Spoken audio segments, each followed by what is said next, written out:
Today we perform another experiment of engineering physics for the BTech first year students.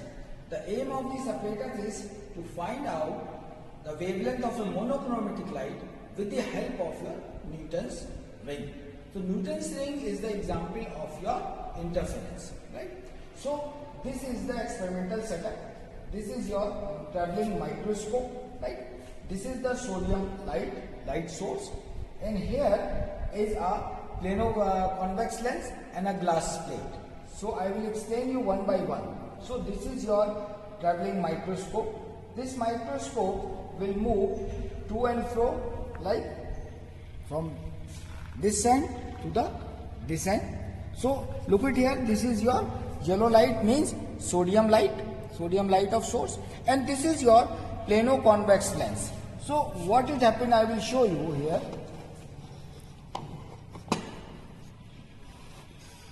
So look at here. This is your at the angle of your 45. This is your glass plate, right? So light is coming this plate. Light is coming from, this is like this. So light is straight, it is coming from this, yani at the angle of your 45 from this glass plate.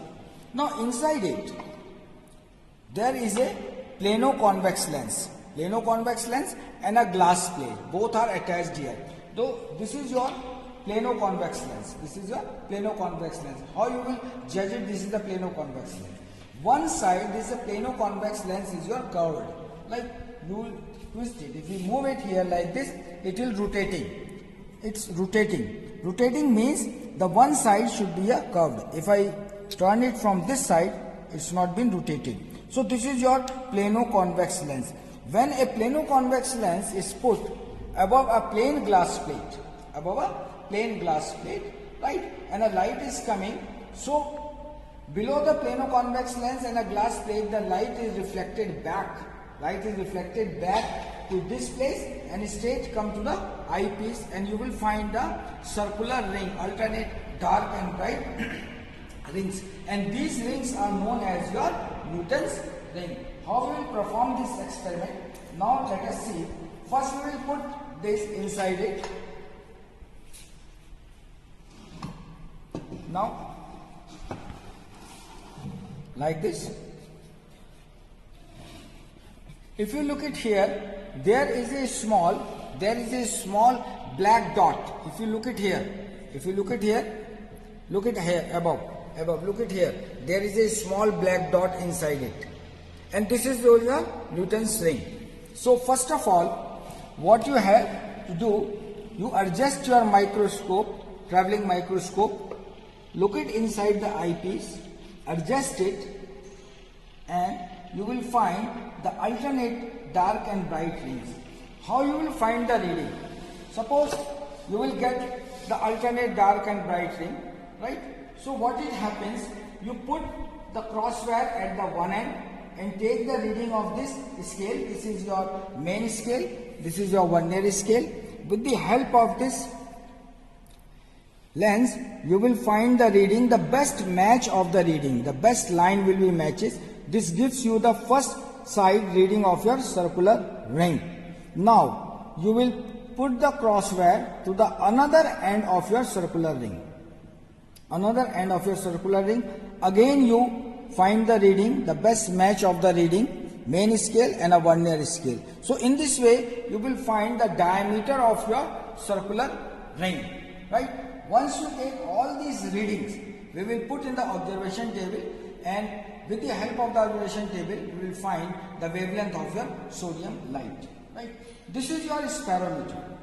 The spirometer means you can take the reading of your curved surfaces, right? So this is your plano convex lens.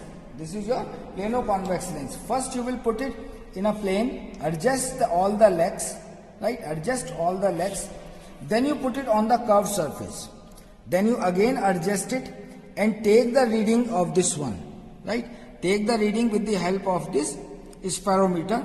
Now you will get the reading of your radius of the curvature of this plano convex lens. With the help of this microscope, with the help of this spirometer, you will calculate the radius of curvature of your plano convex lens. Once you get all the readings, Then you will put all the readings in the observation table and you get the wavelength of your sodium light, right? My dear students, when we take all the readings, right, we will put all these readings in the observation table. Right? This is the observation tables of your Newton's ring to find out the wavelength of your monochromatic light with the help of the Newton's ring. So one by one I will tell you about the each columns. So this is your left hand of the ring, right? And this is your right hand of the ring. This is your reading of your traveling microscope reading. So how we will take the reading, right? Suppose what we observe a circular ring like this, circular rings, and these rings are known as your, what these rings are known as your Newton's ring, right? So suppose this is your first ring. You will count the ring from the center. 1, 2, 3, 4, like this, 5, right? So suppose these are the 5 rings. We will be observing 5 rings. 1, 2, 3, 4 and 5 rings, right? First of all, what is the left hand side, right? Suppose take the eyepiece on the left hand side. This is your eyepiece. This is your traveling microscope, right? So first you move in the right hand side or left hand side, whatever you want to like to move it. Suppose you are moving in this direction. So put the crosswire of this here. Put the crosswire this here, right? This is your eyepiece. This is your eyepiece. Eyepiece. So crosswire ko aapne, yeah, you put it here. Once you put the crosswire here, right, you will get the main scale reading. Main scale reading, right? Then vernier scale reading and multiplied by your least count. So total formula is your main scale plus vernier scale into least count. Right? This is the formula. This is the formula to calculate the total reading. Right? This gives you a total reading. Main scale, vernier scale multiplied by your least count. So you will get it from the left hand side. Left hand side. When you put this crosswire in a right hand side of a same circle. Same circle means on fifth circle. Again you will put here. Right? This is the crosswire. You put the crosswire on a right hand side. So same reading you will get it. Main scale reading, then vernier scale reading, then same formula we will use. Main scale plus vernier scale multiplied by your least count. So same you will get it from the this side. So for the same ring you will get the reading of left hand side or a right hand side. Similarly, you will take the reading of your ring 4, 3, 2, 1. Okay. Now once you get the reading of all, so diameter of the ring difference, yani left and right though, you will subtract it. You will get the diameter. Right? Subtract these two readings, you will get the diameter. Right? Then square of this, square of your diameter, square of this one. Right? Now suppose if you take rings are 1, 2, 3, 4, 5, 6, 7, 8, 9, 10. Suppose there are the 10 rings. Here, there I have mentioned here 5. You take a 10 rings. Suppose there are the 10 rings. When you are getting the 10 rings, you will subtract from 1 from 6, 2 from 7, 3 from 8, 5 from 9. Right? So how many times you will subtract it? You will subtract it 5 times. 1, 2, 3, 4, 5. What we are doing? We are doing subtracting from your outer ring to the inner ring. Outer ring to the inner ring. So we get this dn plus p square minus dn square. Right? So when we get this reading, the rho is your integer. How many times you will subtract? You will subtract 5 times you will get. So once you get the reading of this one, dn plus p square minus dn square, right? So this is the formula to calculate lambda is equal to dn plus p square minus dn square upon 4p r. This is the diameter of your outer and difference of your outer and inner rings.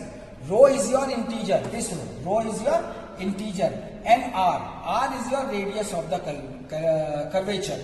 How you will calculate the r? As I already told you when we are performing the practical, with the help of the spirometer, you can calculate the radius of the curvature of your plano-convex lens. So this is the table for your radius of curvature r. How you will calculate it? First we will look at all these values. The initial circular scale reading of the plane glass plate. What I have said. This is your spirometer. This is your spirometer. So first you will put this spirometer on a plane surface. On a plane surface, all legs should be balanced. All legs are balanced. So you will take the reading of this one, right? To get the reading of the first, when you put this spirometer on a glass plate.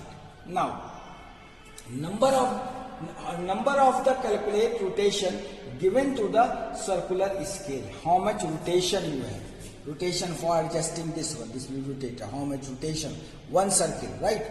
So when you put this spirometer on a curved surface, plano-convex lens. This is your curved surface. When you put it on a curved surface, again you adjust the leg and get the reading of your main scale and a vernier scale, right? Now, number of the additional circular scale division moved. It means B minus A. This gives you the M. Right? Now the formula of your H height. This is the formula of your calculating the radius of the curvature. That L square upon 6H plus H by 2. How will you calculate the H? The formula of the H is your N into pitch plus N into least count. You calculate the least count. Put it these values, you will find the value of your H. Now put the value of the H in this formula. In this formula, how you will find out the L? Put this spirometer, right, to a plain paper, press it, right? When you press it, there are the three dots, these three dots. Join these three dots, you get a triangle, right? Then this is your L, right? This is the isosceles triangle. This one here I will make. This is L, L and L, same length. So you will put this value of here, right, in this formula, and you will get the value of your R. Once you get the value of your R in centimeter, put this again in the formula, because dn plus p square minus dn square you know from this table, rho you will get it from this table, and R you are getting from this table.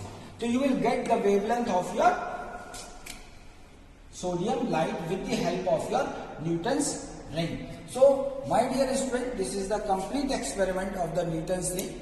You have seen how you will adjust your experimental setup.